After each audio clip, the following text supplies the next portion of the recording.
So I am Marit Shirin Carolasdotter.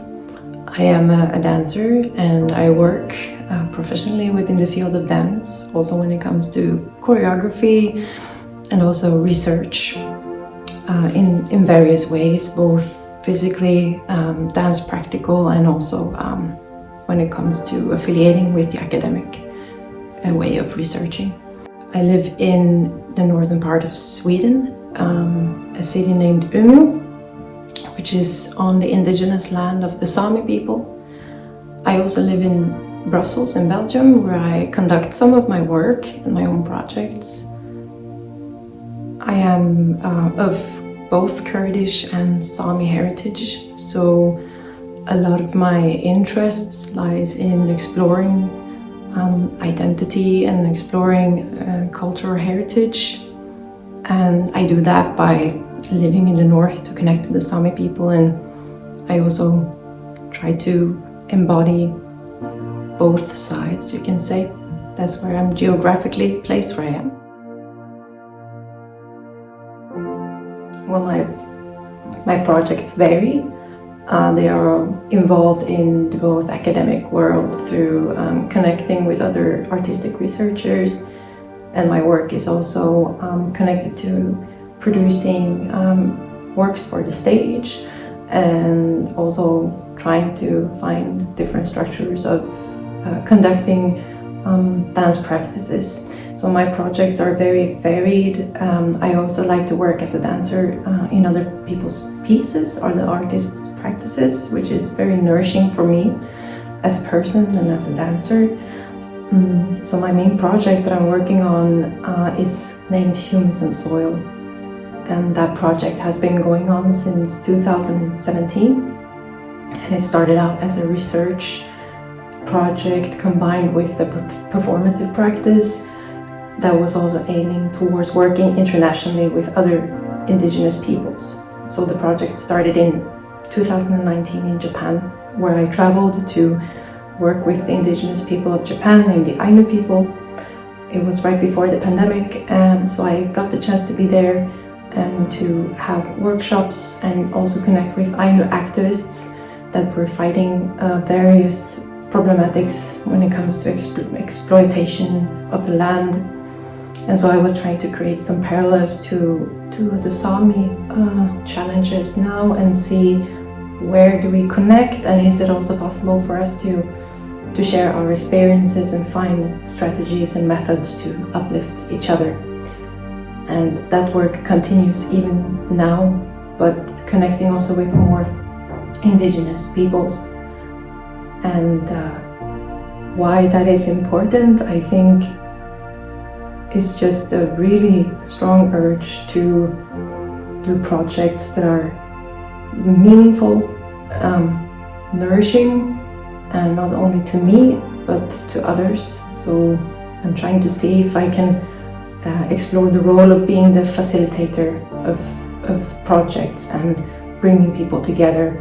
So now I'm aiming this project to be more of an exchange program where you can work with various artists in the field and also connecting more to the academic world or the research part of this, because I feel like there is another world there where you can spread messages and that indigenous peoples can take more action and have more space to voice their needs.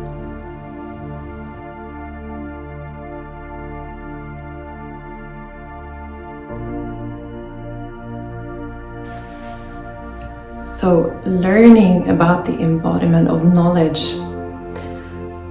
Well, learning implies some sort of journey, and for me it is something that is unfolding every time I create a new connection or a new project. But the thing is that both the artistic work or the artistic practices and the work is interconnected with my own sense of embodied knowledge, and that is a constant questioning and process and self-doubt about what am I able to do, what is it that what kind of medicine am I carrying to transfer to somebody else.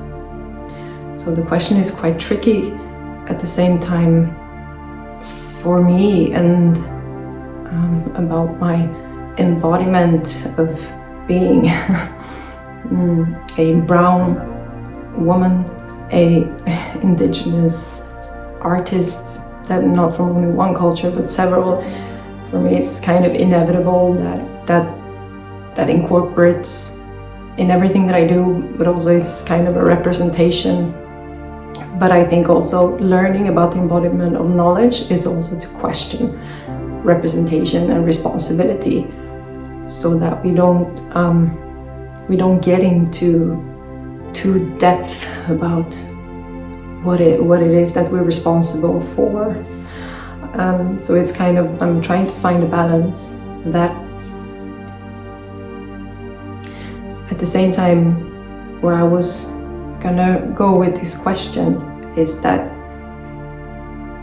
my ancestral knowledge is also there, and this is for me very specific for indigenous peoples, because we are more aware or in touch with the ancestral.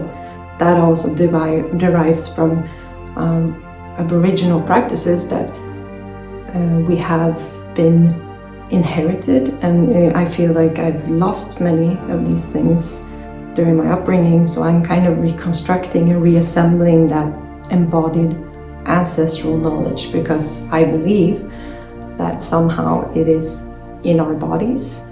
It is a question about authenticity, and when and why does these urges or almost like epiphanies of embodied knowledge, where do they come from?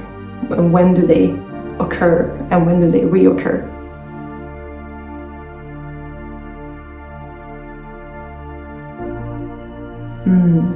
Artistic research is something quite interesting, because it depends very much on the practitioner, right?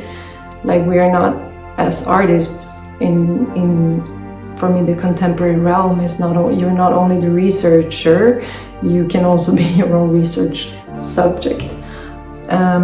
So I believe that I can be more brave to go into researching about myself as kind of a subject of research. What has helped me is to go into different lenses of artistic research. First the research, to later go into the practice, let's say.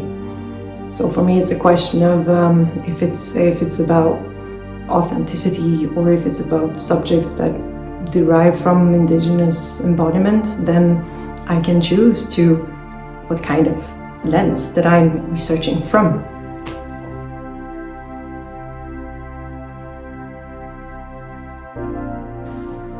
So for me, one of the methods is to look at, am I researching from the point of view of the ethnographer?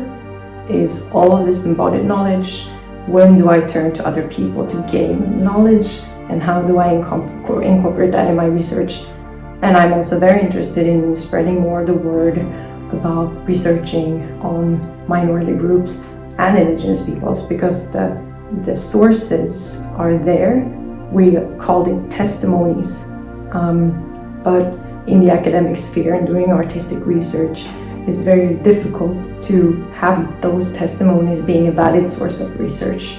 So another part of the research is to make that research valid. And I can do that by being an artist, in my point of view. So by putting those things into practice, an artistic practice is just sometimes a result of the research, or is really, really incorporated in the embodiment of the research. So it kind of varies depending on what project I'm doing.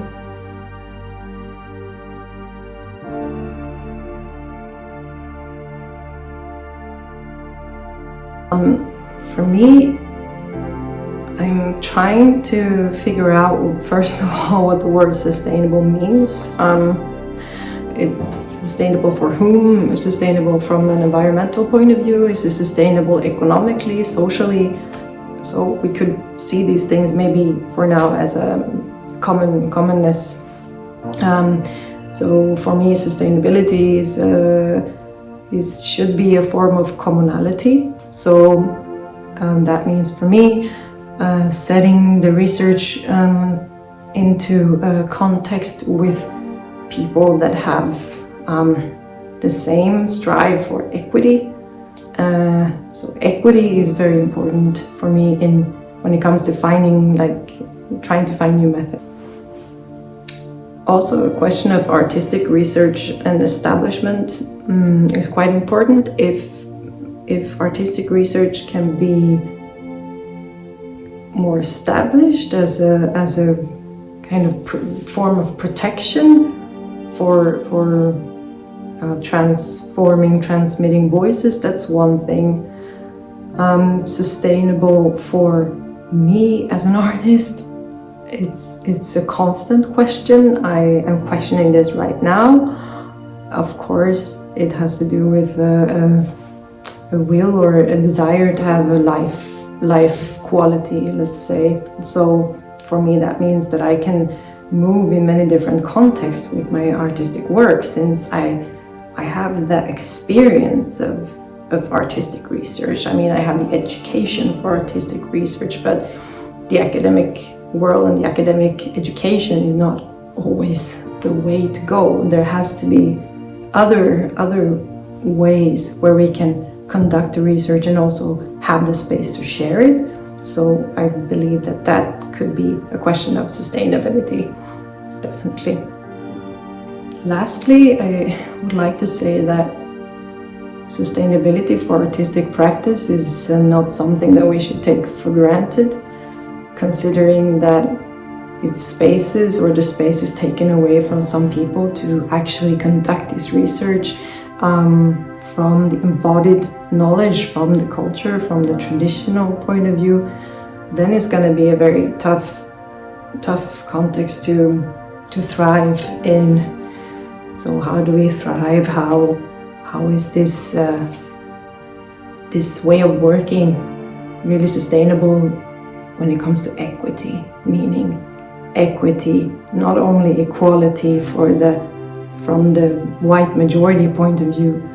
That's not equity, that's equality from a certain perspective, but equity for everyone is something I feel like we need to talk more about.